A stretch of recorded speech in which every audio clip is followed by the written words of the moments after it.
Easy and சிம்பிளான lunch recipe முட்டை தொக்கு எப்படி செய்யுதுன்னு பார்க்கலாம். ஒரு வானலில் 1.5 டேபிள் ஸ்பூன் எண்ணெய் ஊற்றி கடுகு கருவேப்பிலை தாளிச்சிட்டு 3 பச்சை மிளகா கட் பண்ணி ஆட் பண்ணிவிட்டு 15 பல்லு பூண்டு போட்டு நல்லா வதக்கிடுங்க. 3 பெரிய சைஸ் வெங்காயத்தை கட் பண்ணி ஆட் பண்ணி கூடவே உப்பு 2 டீஸ்பூன் அளவுக்கு இஞ்சி பூண்டு பேஸ்ட்டு போட்டு பச்சை வாசனை போகிற அளவுக்கு நல்லா வதக்கிடுங்க. 3 பெரிய சைஸ் தக்காளியை கட் பண்ணி போட்டு நல்லா குழஞ்சி வர அளவுக்கு வதக்கிட்டு மசாலாஸ் ஆட் பண்ணிக்கலாம். 1 டீஸ்பூன் குழம்பு மிளகாத்தூள், 1/2 டீஸ்பூன் வெறும் மிளகாத்தூள், 1/2 teaspoon Kashmiri chilli, 1/4 teaspoon garam masala, 1/2 teaspoon சீரகத்தூள் போட்டு தேவையான அளவுக்கு தண்ணி ஊற்றி கலந்து விட்டுட்டு லிட்டு போட்டிங்க அப்படின்னா மசாலா நல்லா குக் ஆகிடும்.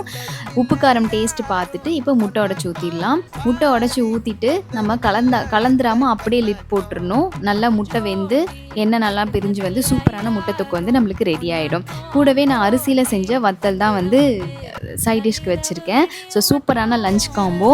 இந்த முட்டை தொக்கும் அந்த வத்தலுக்குமே வந்து காம்பினேஷன் செம்மையாக இருக்கும். ட்ரை பண்ணி பாருங்க.